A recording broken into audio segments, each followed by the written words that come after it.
ಮಡಿಕೇರಿಯಲ್ಲಿ ನಡೆದ ಮಾಧ್ಯಮ ಸಂವಾದದ ಉದ್ದಕ್ಕೂ ಶಾಸಕ ಎಸ್ ಪೊನ್ನಣ್ಣ ಪರೋಕ್ಷವಾಗಿ ಬಿಜೆಪಿಗೆ ಚಾಟಿ ಬೀಸುತ್ತಲೇ ಮಾತು ಮುಂದುವರಿಸುತ್ತಿದ್ದುದು ವಿಶೇಷ. ಜಿಲ್ಲೆಯಲ್ಲಿ ಆನೆ ಹಾವಳಿ ನಿಯಂತ್ರಣಕ್ಕೆ ಕೈಗೊಂಡ ಕ್ರಮಗಳ ಬಗ್ಗೆ ಅಂಕಿಅಂಶ ನೀಡಲು ಸಿದ್ಧ. ಆದರೆ ನಿಮ್ಮ ಕೊಡುಗೆ ಏನು? ಕೇವಲ ಸೋಷಿಯಲ್ ಮೀಡಿಯಾದಲ್ಲಿ ಚರ್ಚಿಸಿದರೆ ಪ್ರಯೋಜನವಾಗದು. ಆನೆ ಸಮಸ್ಯೆ ಬಗ್ಗೆ ಒಂದಾಗಿ ಹೋಗೋಣ ಎಂದು ಸಂಸದರೊಂದಿಗೆ ಮಾತನಾಡಿದೆ. ಆದರೆ ಕೆಲವು ದಿನಗಳ ಬಳಿಕ ನಾವೇ ಆನೆ ಚೂ ಬಿಟ್ಟಿದ್ದೇವೆ ಎಂಬಿತ್ಯಾದಿ ಆರೋಪ ಬಂತು. ಎಲ್ಲವನ್ನೂ ರಾಜಕೀಯವಾಗಿ ನೋಡಲಾಗದು. ಕಸ್ತೂರಿ ರಂಗನ್ ವರದಿಯ ಬಗ್ಗೆಯೂ ಒಂದಾಗಿ ಚರ್ಚಿಸೋಣ ಎಂದಿದ್ದೆ.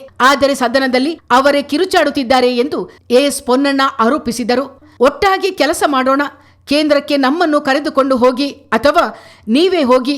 ನಾನು 100 ರೂಪಾಯಿ ತಂದಿದ್ರೆ ನೀವು ಕನಿಷ್ಠ 5 ರೂಪಾಯಿ ಆದರೂ ತಂದು 4-5 ಬ್ಯಾರಿಕೇಡ್ ಹಾಕಿ ಎಂದು ಎಸ್ ಪೊನ್ನಣ್ಣ ಕಿವಿ ಮಾತು ಹೇಳಿದರು.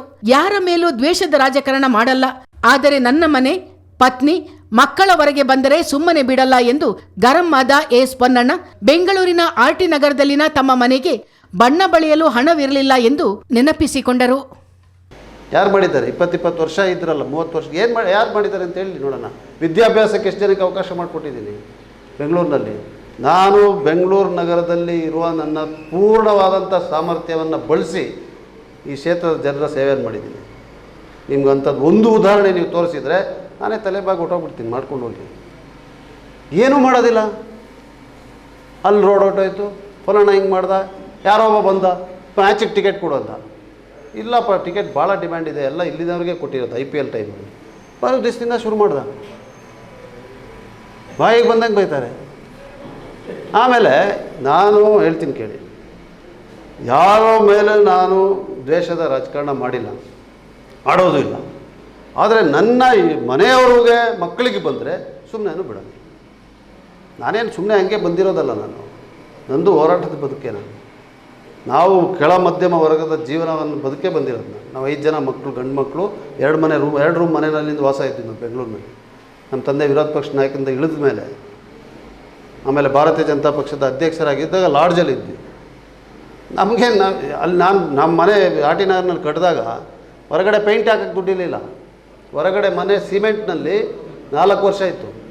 ಅದು ಯಾವುದೋ ಒಂದು ಅಡ್ವರ್ಟೈಸ್ಮೆಂಟ್ನವ್ರು ಬಂದು ನಮ್ಮ ತಂದೆಗೆ 2000 ರೂಪಾಯಿ ಕೊಡ್ತೀನಿ ಅಡ್ವರ್ಟೈಸ್ಮೆಂಟ್ ಪೇಂಟ್ ಮಾಡೋಣ, ಮೇನ್ ರೋಡಿಂದ ಕಾಣೋದು ಒಂದು ಗೋಡೆ, ಒಪ್ಕೊಂಬಿಟ್ಟಿದ್ರು ಅವರು. ನಮ್ಮ ತಾಯಿ ಅತ್ತಿ ಗಲಾಟೆ ಮಾಡಿ, ಆಮೇಲೆ ನಮ್ಮ ಅಜ್ಜ ಭೀಮೈಲಾಯರ್ ಅಂತಿದ್ದಾರೆ, ಯಾಕೋ ಅವ್ರನ್ನ ಯಾವಾಗಲೂ ಸ್ಮರಿಸ್ಕೋತೀನಿ ನಾನು. ಅವ್ರು ಬಂದು ಡಿಸ್ಟೆಂಪರ್ ತೊಗೊಂಬಂದು ದುಡ್ಡು ಕೊಟ್ಟು ಪೇಂಟ್ ಮಾಡಿಸಿದ್ದು ನಮ್ಮ ಮನೆ. ಇವೆಲ್ಲ ನಾವು ನೋಡಿ ಬಂದಿರೋದು. ನಾನು ಯಾರಿಗೂ ಹೆದರೋದಿಲ್ಲ.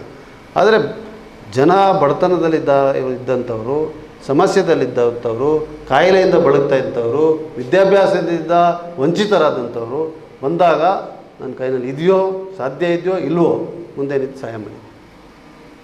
ಯಾಕಂದರೆ ನಾವು ಕಷ್ಟ ಅನುಭವಿಸೇ ಬಂದಿರೋದು. ಜನ ಇವತ್ತು ಯೋಚನೆ ಮಾಡ್ತಾರೆ, ಯಾಕೆ ಮಗ ನಾನು ಗೌರ್ಮೆಂಟ್ ಶಾಲೆನಲ್ಲಿ ಓದಿರೋದು, ಗೌರ್ಮೆಂಟ್ ಲಾ ಕಾಲೇಜ್ನಲ್ಲಿ ಓದಿರೋದು. ನಾನು ಯಾವ ಲಾ ಸ್ಕೂಲಲ್ಲಿ ಹೋಗಿ ಓದಿಲ್ಲ, ಗೌರ್ಮೆಂಟ್ ಲಾ ಕಾಲೇಜಲ್ಲಿ ಓದಿದ್ದು. 300 ರೂಪಾಯಿ ನನ್ನ ಫೀಸು ಫೈನಲ್ ಇಯರ್ದು. ಸುಮ್ಮನೆ ನಾವು ಹಿಂಗೆ ನೋಡಲಿಕ್ಕೆ ಎತ್ತರವಾಗಿ ಬೆಳ್ಳಿಗಿದ್ದೀನಿ ಅಂತ ಹೇಳೋದಂದರೆ ಭಾಳ ಇದರಿಂದ ಬಂದಿದ್ದೀನಿ ಅಂತೆಲ್ಲ ಅರ್ಥ. ಮತ್ತು ನಾನು ಹೆದರೋದಿಲ್ಲ ಅಂತ ಹೇಳಿದ್ರೆ ನಾನೇನು ವೈರತ್ವ ಕಟ್ಕೊಳೋದಕ್ಕಲ್ಲ, ಯಾರೋ ಏನೋ ಬರೆದ್ಬಿಟ್ರು ಅಂತ. ಅದರಿಂದ ಯಾರು ಏನು ಬೇಕಾದ್ರೆ ಹೇಳೋದಕ್ಕೆ ಅವ್ರಿಗೆ ಮುಕ್ತವಾದಂಥ ಅವಕಾಶ ಇದೆ. ಈಗ ಚುನಾವಣೆ ಹತ್ತಿರ ಬರುತ್ತಿರುವುದರಿಂದ ಪ್ರಚಾರಕ್ಕಾಗಿ ಹಪ್ಪಿಸುತ್ತಿದ್ದಾರೆ. ಕೋವಿಡ್ ಸಮಯದಲ್ಲಿ ರಸ್ತೆಗಿಳಿದು ಜನಸೇವೆ ಮಾಡಿದ್ದರಿಂದ ಶಾಸಕನಾದೆ. ನೀವು ಹೋಗಿ ಏನಾದರೂ ಜನಸೇವೆ ಮಾಡಿ, ಬದಲಿಗೆ ಎಲ್ಲೋ ಕೂತ್ಕೊಂಡು ಆರೋಪ ಮಾಡಬೇಡಿ. ನೋಡ್ಲಿಕ್ಕೆ ಎತ್ತರವಾಗಿ ಬೆಳ್ಳಗಿದ್ದೇನೆ ಅಂದರೆ ವಿಶೇಷ ಏನಿಲ್ಲ. ನಾನು ಏನು ಮಾಡಿದ್ದೇನೆ ಎಂಬುದನ್ನು ಬಡವರಲ್ಲಿ ಕೇಳಿ. 100 ಜನರಿಗೆ ವೈದ್ಯಕೀಯ ವೆಚ್ಚ ಭರಿಸಿ ಜೀವ ಉಳಿಸಿದ್ದೇನೆ. ಆದರೆ 20 ವರ್ಷ ಇದ್ದವರು ಏನು ಮಾಡಿದ್ದಾರೆ ಎಂದು ಪ್ರಶ್ನಿಸಿದ ಅವರು, ನೀವು ಇಂಥದ್ದೇ ಒಂದೇ ಒಂದು ಉದಾಹರಣೆ ತೋರಿಸಿದ್ರೆ ಸಾರ್ವಜನಿಕ ಜೀವನದಿಂದಲೇ ನಿವೃತ್ತಿಯಾಗುತ್ತೇನೆ ಎಂದು ಎಸ್ ಪೊನ್ನಣ್ಣ ಸವಾಲು ಹಾಕಿದರು. ಚಿತ್ತಾರ ನ್ಯೂಸ್, ಮಡಿಕೇರಿ.